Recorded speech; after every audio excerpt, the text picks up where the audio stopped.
as we're talking on this, and we know that China is the manufacturing base for the entire planet.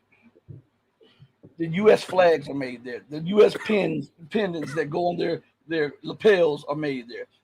The computer boards are made there. The microchips that go into these processors. We see the boots that the soldiers wear, the fatigues that the soldiers wear from the United States. I mean, now listen to me good, because I want a real in-depth answer on this. I want you to go in on it. How in the hell can the United States expect to win a war with a nation that produces the computer boards for your F-22s or your computer boards for your warships and your how and I might add, and I owe you $1.2 trillion. And there was a report, what was it, about a year ago, that says in 1 year, in 9 months, the Chinese shipbuilding outproduced the United States and NATO shipbuilding by 3 times in 1 year. How can you win a war against with all those odds stacked up against you, and yet you're still provoking that nation that has all these advantages to war? Go ahead. Yeah, I mean, it's this is why they're pushing for so-called decoupling from the Chinese economy right now. They say, oh, we can't afford to have the global supply chain held hostage by the Chinese Communist Party, when they control everything. So we got to diversify.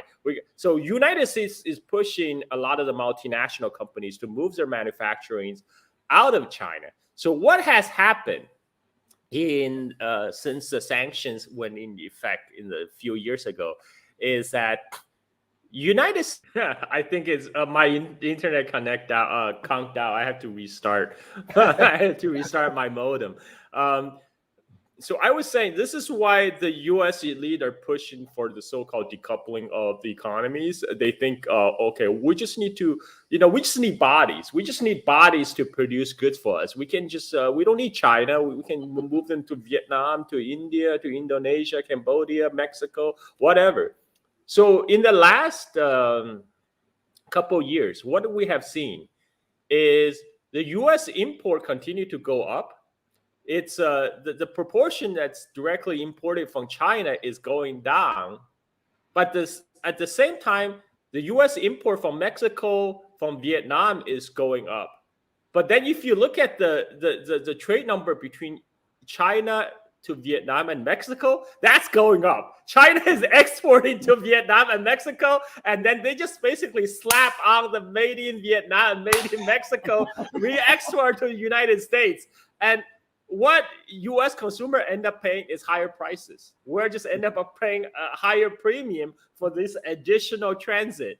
And for somehow the U.S. elite is deluding themselves to think that this is all working out according to the plan, and this is just, I mean, it's mind-bogglingly dumb.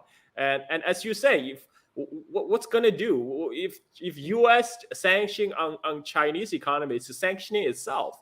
They don't need to send a navy to blockade the Chinese coast. The Chinese just not shipping it. They can just not load the goods on the docks. Saving the Seventh Fleet a trip to South China Sea.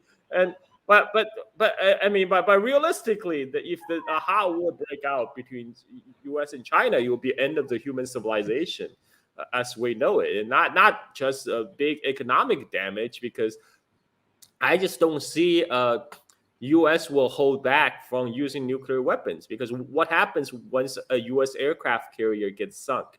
The temptation will be very high from on the U.S. to use what they call tactical nuclear weapons. In fact, they talk about this in various Pentagon papers. And once you go nuke, there's no coming back. There's no de-escalation from a nuclear war. It's just gonna go more and more until the whole civilization is gone. But at this point, the U.S. elite are so dumb. They don't. It almost look like they don't believe in MAD anymore. The mutually assured destruction. They think they can. this is why they're also confronting Russia. Russia actually has the most nuclear weapons. They have more nuclear weapons than the United States. And I just saw in news there was a recent drone attack on a Russian airport. This just happened in the last 24 hours. And the location is so far from Ukraine. Some people are suspecting they're launching the drone attack from across the border from Estonia. And Estonia is a NATO member. And if this was proven, I mean, we're that close to World War III territory here. But this is why our elite have to go, man. They have to go. They're not only hurting themselves, they're hurting us, the rest of us. And I every time I talk about U.S. politics, I always end up laughing because it's so ridiculous. People will say, why do you laugh? It's so terrible. Like, what else am I going to do? I mean, like, this is, we live in the bizarro world, Rashid. Yes. And I was thinking, like, say, for instance, a war, God forbid, a war breaks out between China and the United States. China embargoes the United States. Immediately, within a week or two, all stores are out of goods. The shipping dries up. The banks need their money back from the shippers. So now you have defaults on multiple loans. There's mass layoffs, everything. Now the U.S. economy goes into a tailspin. So now how can you fund a war when no nation is buying your debt anymore? And now there's a rush out of your debt. So the insanity of the politicians to push this, and at the same time, you have war games, well, they say publicly 18 times, but we know if they say 18, it must have been about 180 times. They war gamed every possible scenario with a war with China. In each one, they lost and lost quicker. And the only time that they made it out without devastating losses, and they lost that one too, is when they employed weapons that they don't have and that are projected to get in the next 15 to 20 years. And yet, with all of this, with people knowing this, all of this known to the people, why would you antagonize the nation and then provoke the very nation that's funding your way of life? It's profitable, Rashid. It's profitable for the military-industrial complex because they are, you know what they're doing? They're counting on the patience of the Chinese leadership to not respond to their provocation, so it can keep on they can keep on cranking on the tensions. So they will be higher, so they can continue to sell weapons to Taiwan, so they can continue to sell weapons to the rest of the world. And everybody's lining up their pockets, and they still, I think they still have a plan to retire peacefully to Bahamas, because they think what they're doing is not going to blow the world up, because it's part of the hubris. They think, we can keep on walk across their red lines, they will not respond. This is what they thought about Russia. This is why they were doing all this crazy stuff in Ukraine leading up to the Euromaidan. They thought, okay, when we push the NATO border eastward, Russia didn't respond. What's one more country, right? We just add Ukraine. What's one more? That's just one too far. And this is, I mean, you heard that congressman on TV. Do you really think what's going on in the world, Rashid? Here is something breaking from Putin's shirt. He says Ukrainian UAVs were down over Russia's Bryansk, Oral, Kaluga, and I'm butchering these, in Ryazan and Moscow regions. He said, "Thank God there are no casualties so far." Also, he says that there were more drone. This one was before more drone attack. Moscow has repelled all of them as we're speaking. And he made a point up here before this, and I'm going to highlight it, and I'm going to address this real quick, which is a good point he made. He said, no wonder, and he's talking about Mexico, I believe, recently said he wasn't going to join BRICS and instead stay with the North American bloc. This is after he petitioned to join BRICS, and then Lindsey Graham threatened to invade Mexico and wage war on Mexico. And under pressure, they sent in I think it was someone at the CIA or one of those alphabet intelligence agencies to threaten him personally. And that changed his public stance. It wasn't that he just came, he had his, what they say, come to Jesus moment. No, no, no, no. It was threatened of assassination or overthrow, and the threat of the United States invading Mexico. Think about that. Because you, on one hand, they say Ukraine is a sovereign nation able to make its sovereign choices so long as the choices are with the West. But Mexico is not a sovereign nation and can't make sovereign choices to go towards the global South. What say you on that matter, Carl? Poor Mexico, so far from God, so close to the United States. I mean, like has been the fate of Mexico for centuries. This is the thing what U.S. don't a lot of average Americans don't think about. If you look at when has U.S. actually won a war against a peer competitor by itself? Like, people would cite World War II. No, you don't understand. World War II, Soviet Union did most of the heavy lifting, fighting Nazi Germany. It's true that U.S. did a lot defeating Imperial Japan, but the industrial base of Imperial Japan and United States in 1940, there's just no comparison. So a lot of this is war game that U.S. planners are designed versus China. They think they can just replay Pacific War 2.0, right? But they don't realize the difference between the industrial base of Japan and United States in the 1940s is the difference between U.S. and China, except the role is reversed. United States in the position of the Imperial Japan in the 1930s and 1940s, and China is in the position of United States in the 1940s, because like that's the difference in the industrial capacity. Like you mentioned earlier about the production of the warship, China has 13 shipyards, United States has 7. And just one of these Chinese shipyards, the Jiangnan shipyard outside of Shanghai, is larger than all of 7 U.S. shipyards. And on average, in the past several years, China has been producing 3 warships for every warship U.S. produced. But in 2022, last year, China produced 7 warships to 1 U.S. warship produced. That's the kind of the industrial capacity difference between United States and China.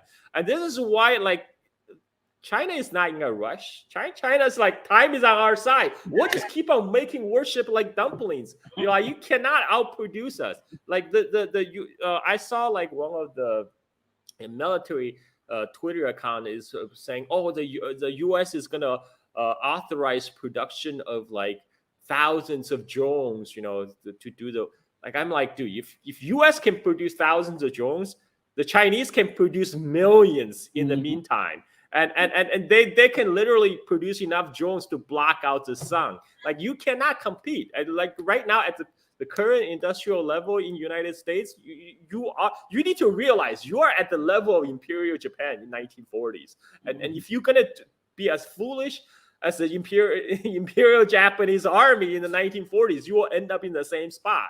But people are, I think, what happened is in United States, the general populace overall is not very well educated.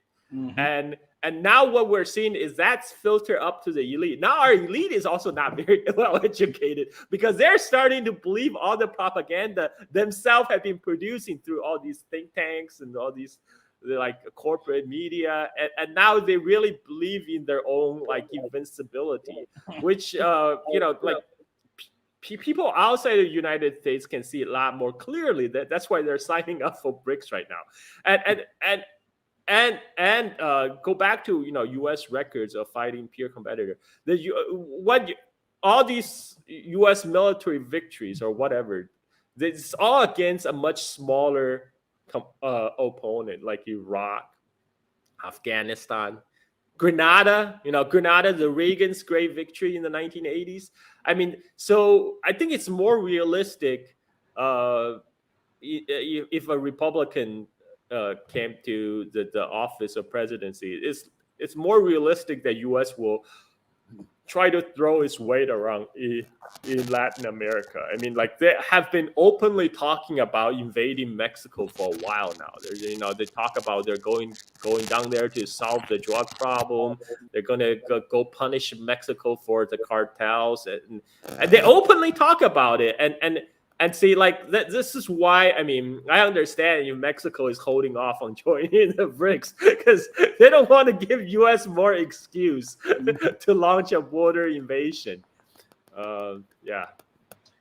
You know, to me, as I'm looking at this, and I'm saying there are no adults in the room because no one is sitting down and dealing with reality. See, they're looking at things from a perspective of the position where America used to be the most dominant power. They're looking at it through a position of where America had unchallenged, unrivaled economic and political clout. And those days are long past because now you have multiple centers of power around the globe. And I believe some of these people they're ready to burn the world down to keep somebody else from ascending to the top spot. And I have every validation of that due to their public stance on things, through their publications of papers, and also their military posture. And they're openly talking about, like you said, using quote unquote tactical nuclear weapons, and decades ago that was unspoken, because everybody knew that to use a nuclear weapon, regardless of tactical or strategic, that would lead to all out, no holds bar nuclear war. But because America finds herself in a predicament where she no longer can dominate the geopolitical landscape militarily, and that she's confined now because of the union pay and the mere system, she's constrained economically. I believe this is like a spoiled child lashing out now. I was able to. Now there's a new baby in the room. I was able before to get all the milk and all the food and all the attention. I can no longer get that, so now I'm lashing out, and I don't care if the baby over there is crying or anything. I'm just going to lash out till I get what I want. What say you on the matter? It's a child that has never received a proper spanking. I couldn't have said it better. I could not have said that better. Oh, yeah. So, where do you think this puts us? Because I'm going to be honest with you. When we talk about China being the global producer or manufacturer, and then we talk about America putting pressure on corporations to leave China. Well, nobody talks about that some companies followed the U.S. advice and went to India and then found that the grass wasn't greener over there and lost billions of dollars and closed down their plants that they had high hopes because India's population mirrors China's population. But they're not as skilled in these. Why haven't that been talked about? That these corporations, some of them followed the U.S. dictates and moved to these countries, but then found that the grass was burned up over there when they thought it was greener. Yeah, because the U.S. elite themselves are so far removed from the manufacturing process because they already move all the manufacturing outside United States. So for them, they think manufacturing is easy. They think that we just need to add more bodies. We just need some cheap labor to produce good for us. But that's not how manufacturing works. Manufacturing is a process. It requires industrialization. What China did to get to where it is today versus 40 years ago is that China built its infrastructure. They educated their public. They had universal education. They raised their literacy rate. Then they built infrastructure. They built ports.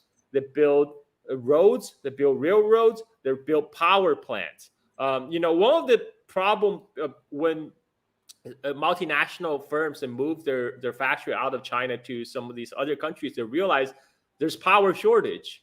You can't sometimes, you need a whole ecosystem to manufacture. You need power, you need roads, you need ports.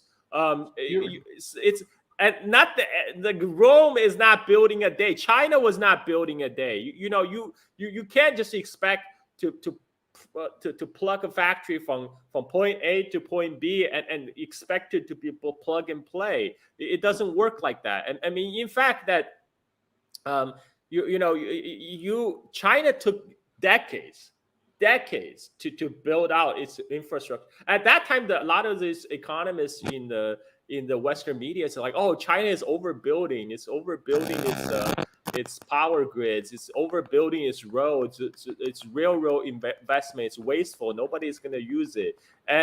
But China is building from the mindset of that. If you build it, they will come, and they did. And it has a multiplier effect. When you build the roads, once regions get connected, people can move easily, goods can move easily. When you build the power grids, you can add more production. That's why, like, one of the things, this is why China was very strategic when they restricted the export of gallium and germanium to the West, because gallium it's actually not a rare earth.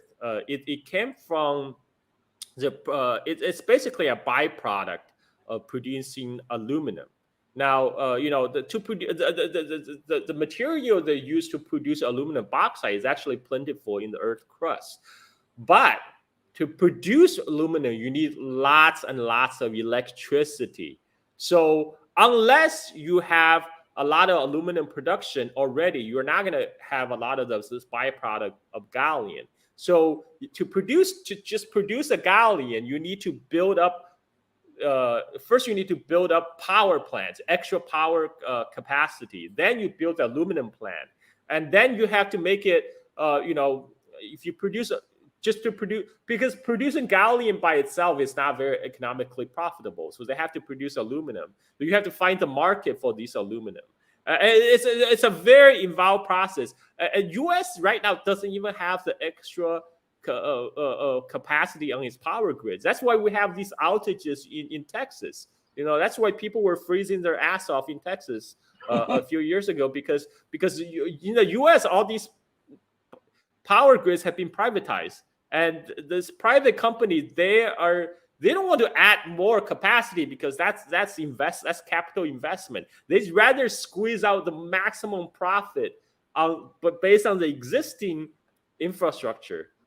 So they don't want to add more unless they have to. They don't want to add spare capacity. So they don't have spare capacity. You can't even plug an aluminum plant right now in the United States because where's the power is going to come from, right? So China have been very strategic in how they apply their restriction to United States in response to the U.S. sanction. Again, this just also goes to show you, you need a whole ecosystem for manufacturing. Like the reason why China built a whole ecosystem for manufacturing, it's not like they have to build cars, for example. You need the different factories that build the car parts. In China, they make everything, so you can source everything locally. And you have all these roads and railroads and ports that's already in place that reduce the cost. They have the economy of scale. You can't easily reproduce that. I mean, they try to do that with India, but India is not there in the level of infrastructure development as China. It will take India decades to catch up with China in that aspect. So right now, that's why Apple and others have come to realize. Foxconn actually just pull out of India. They try to make cell phone in India. Their goal was actually pretty modest. Their goal was to make shift about 25% of the production to India over the next 20 years. But right now, Foxconn just pulled out because they found they're not going to make any profit if they stay in India, because it's not just about the labor cost. Labor cost is one part of it, but now in the modern manufacturing, there's so much more going into making into a product. The labor cost is not actually as significant as it before. Like people visit modern Chinese factory today, they're very highly automated. There's a lot of robots. They don't need like millions of young women working on the assembly line to put together a toy anymore. They have robots, and so again, I think this is probably beyond U.S. congressmen to comprehend. I mean, like they are making these policies based on what they read in New York Times, Washington Post, and then these newspapers, this corporate media are just reporting what their audience like to hear, which is China is collapsing, right? Anytime now, any day, and so we. Yeah. Anyway, I'm done ranting. Back to you, Rashid. I want to play this little clip, but I want to stay on this part about China and India for a second because I want to get to something very, very important that never ever gets addressed, and I want to address it on this show.